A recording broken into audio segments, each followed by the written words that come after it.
Assalamualaikum warahmatullahi wabarakatuh. Masih di cerita yang sama, Buka Aura Pembawa Petaka. Pada episode sebelumnya, Ari menarik tangan gua sambil berteriak, "Astagfirullah!" Punggung gua merinding, benar-benar merinding. Gua spontan langsung berdiri di belakang Ari.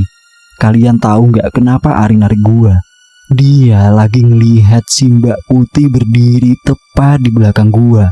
Untungnya dia cepat menarik tangan gua dan gua spontan berdiri. Kalau enggak, bisa jadi gua yang ketempelan. Saat gua spontan ditarik sama Ari, punggung belakang gua langsung merinding. Benar-benar merinding. Gua lalu berdiri di belakang punggung Ari. Kami berdua langsung mengucap istighfar. Jadi saat itu, Ari hanya melihat kaki si Putih yang lagi berdiri di atas kasur melayang, tepat di belakang punggung gua, sangat dekat.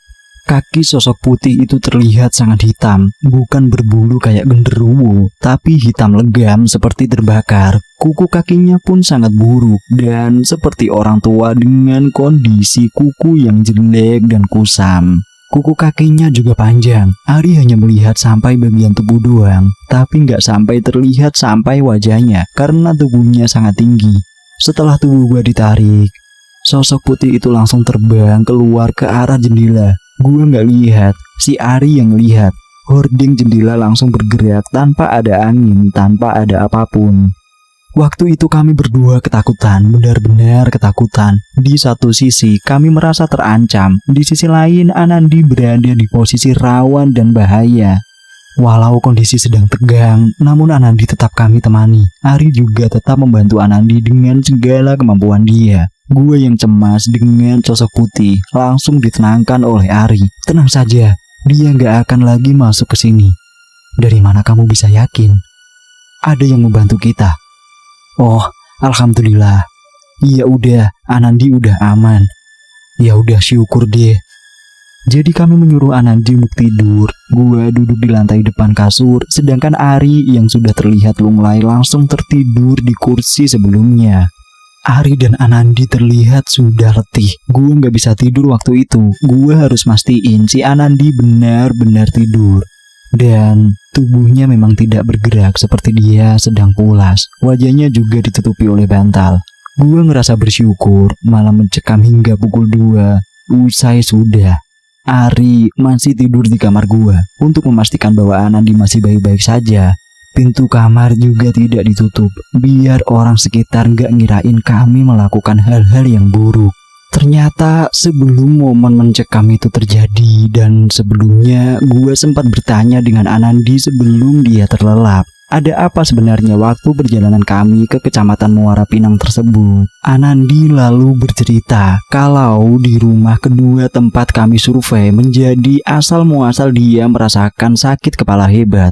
Rumah ODGJ yang terpasung itu bentuknya rumah panggung, rumah khas orang Sumsel. Rumahnya panjang, terbuat dari kayu lama, namun memang sedikit temaram. Di rumah tersebut hanya dihuni 3 orang, nenek, ODGJ, dan adik korban pemasungan. Di ruang tengah itu begitu luas, namun ODGJ tersebut dipasung di bagian belakang rumah. Masih ruangan juga, tapi tidak lebih bagus dan terurus.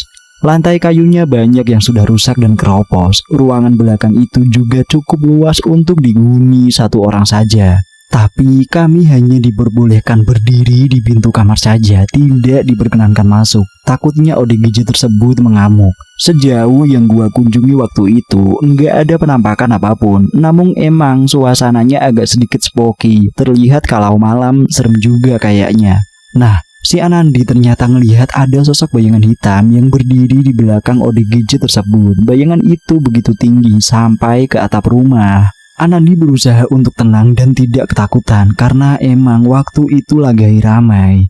Ada perangkat desa dan tetangga-tetangga terdekat. Balik dari situ kami langsung pulang ke tebing. Di perjalanan, Anandi merasakan sakit kepala yang parah. Gua kira cuma karena efek perjalanan jauh dan kelelahan saja. Gue juga terus mendorong Anandi untuk membangun sugesti positif. Dia sih nurut, tapi tubuhnya bertolak belakang. Mungkin bisa jadi si Putih dari rumah tersebutlah yang mengikuti kita. Karena waktu kita sampai ke Wisma, Ari melihat ada sekelebat bayangan putih di samping mobil. Setelah Ari memastikan kalau si Putih nggak akan mengganggu, gue kembali menanyakan kondisi Anandi. Ternyata sakit kepala Anandi sudah hilang, dia merasakan agak baikan. Dari situlah kami merasa sudah aman. Gue dan Ari sempat bingung juga, ini bulan Ramadan, waktu dimana seluruh setan terbelenggu. Tapi kenapa masih aja ada yang mengganggu seperti ini? Interaksinya juga parah banget. Dasar setan. Ini bulan puasa masih aja dia kentayangan. Gue juga bingung, Ri. Kok bisa ya? Telat dikit aja kita bantuin Anandi. Bakal kemasukan si Putih itu. Dia udah bersiap untuk masuk ke raga Anandi. Iya, Ri. Untung aja. Waktu sampai ke rumah, gue juga sempat menanyakan tentang kasus ini ke Mama. Mama yang guru agama pasti lebih tahu kenapa masih ada setan bergentayangan dan mengganggu waktu bulan Ramadan. Kata Mama sih, setan yang ada di tubuh manusia itulah yang mengganggu. Mungkin di tubuh Anandi dan tubuh ODGJ tersebut masing-masing mempunyai setan yang bersemayam di tubuhnya. Oleh karena itu, mereka bisa saja masih mengganggu. Beda lagi kalau setan yang gak bersemayam di tubuh manusia. Namun balik lagi, gue hanya menyerahkan semuanya kepada Allah Subhanahu wa Ta'ala. Gue lupa. Apa gue udah cerita ya tentang penampakan si Putih itu?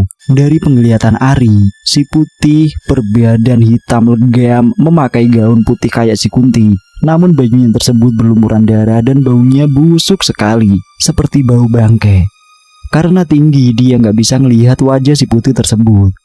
Waktu sosok Putih menampakkan diri, dia suka muncul dan menghilang. Kita nggak bisa menebak posisi di mana dia waktu si Putih masuk ke kamar. Ari juga menyuruh gua untuk mengasah mata batinnya. Ada deh caranya yang nggak bisa gua sebutin.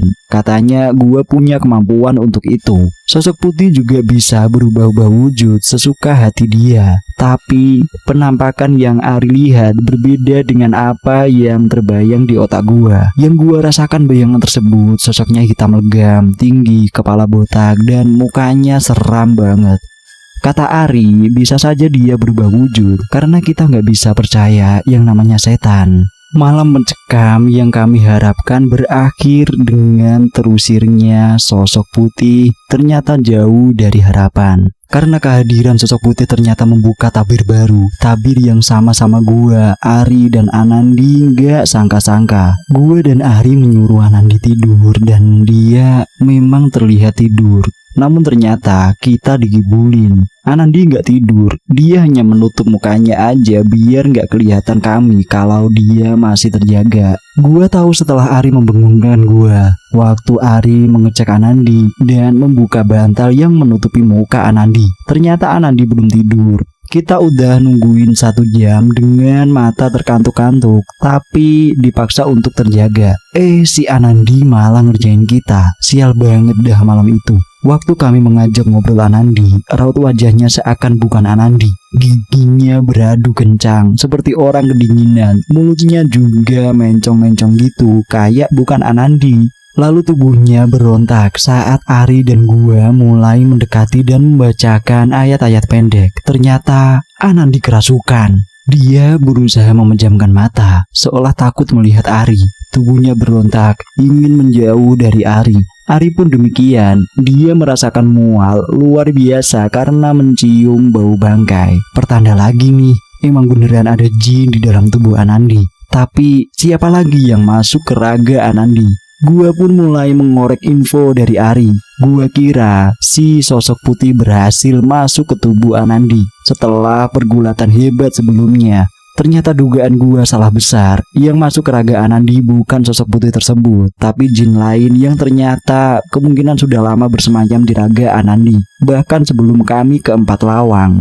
Pantas saja aku merasa mual terus dekat Anandi selama perjalanan ke sini, ucap Ari kepadaku. Jadi ini yang lain lagi ya? Iya, ini bukan sosok Putih itu. Astagfirullah, badanku sudah lemas ini. Jadi gimana dong? Kami berdua hanya terdiam. Gua gak enak sama si Ari, tapi hanya dia yang sekarang bisa membantu Anandi.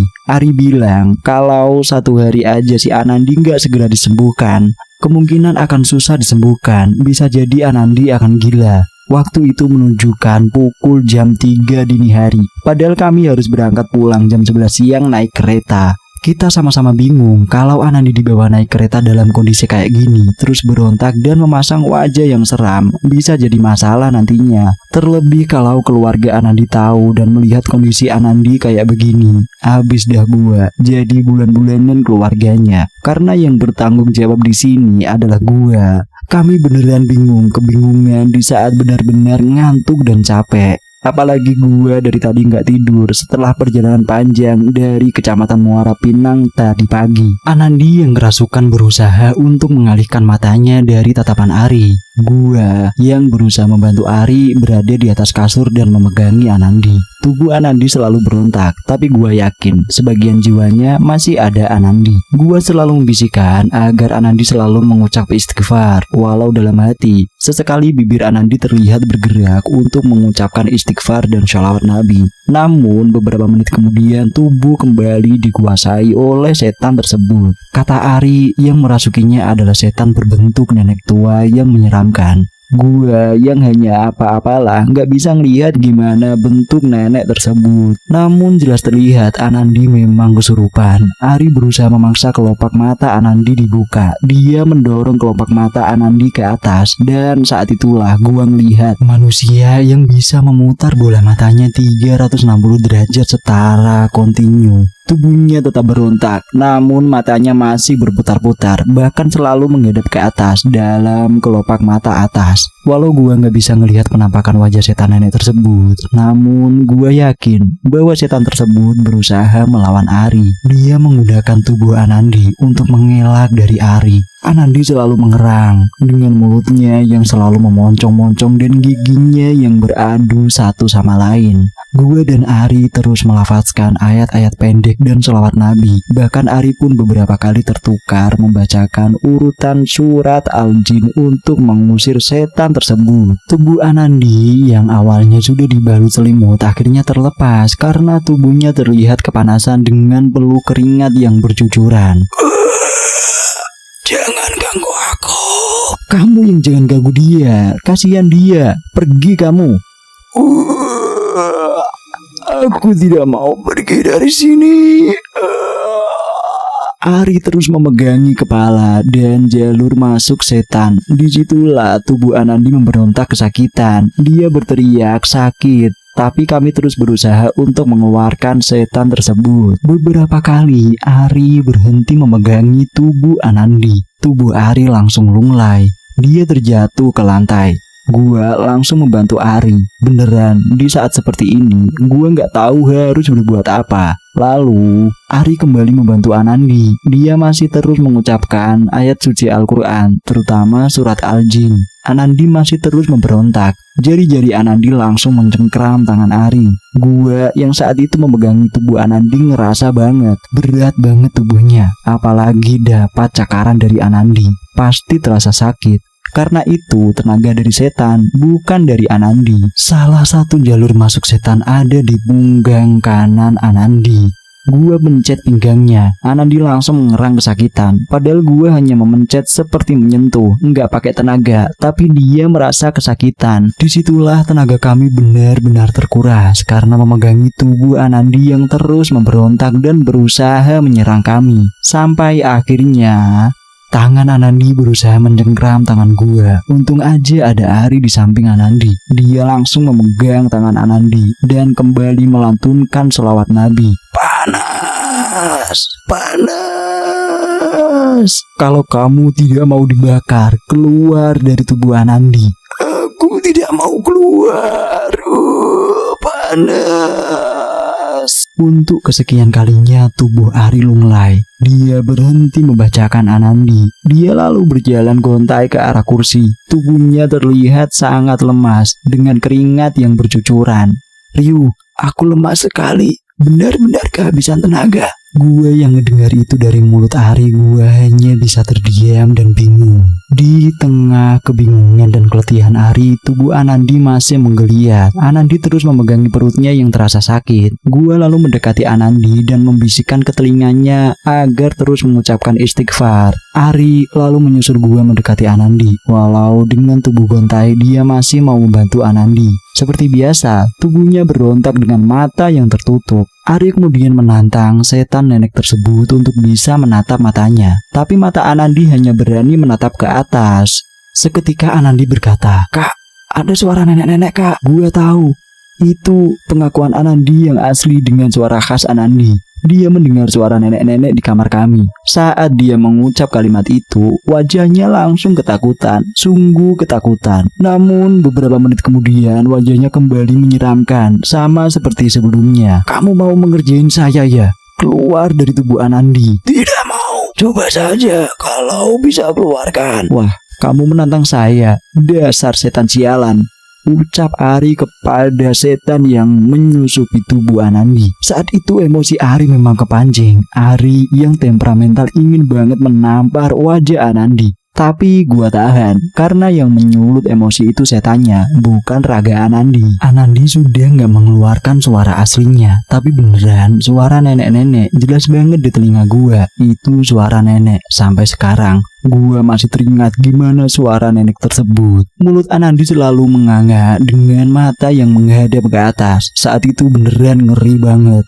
Gua udah siapin kantong kresek buat jaga-jaga kalau Anandi mau muntah. Ari udah bekerja maksimal untuk mengeluarkan setan nenek tersebut dari jalur masuk di tubuh Anandi. Tapi tetap saja gagal. Ari belum menemukan titik inti tempat bermuara setan nenek tersebut. Kita berdua udah beberapa kali mencoba berkomunikasi dengan Anandi asli, bahwa dia harus membantu kita mengeluarkan nenek tersebut. Anandi harus melawan nenek tersebut dari dalam dirinya. Tapi Anandi nggak bisa mengontrol emosi dan jiwanya. Tubuhnya masih berontak dan mengeras. Kekuatan Anandi sendiri nggak dimaksimalkan untuk melawan Ari.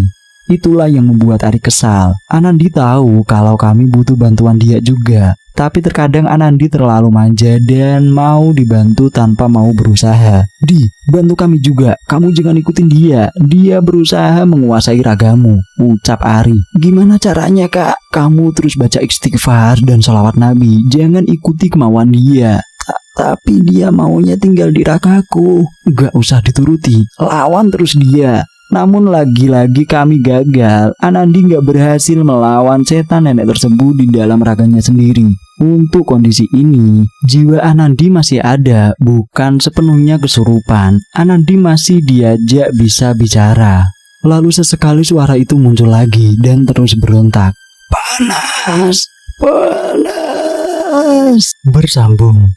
Terima kasih sudah mendengarkan cerita ini. Dan buat kalian yang baru bergabung di channel ini, jangan lupa subscribe dan nyalakan tombol notifikasinya agar kalian tidak ketinggalan cerita terbaru dari channel ini.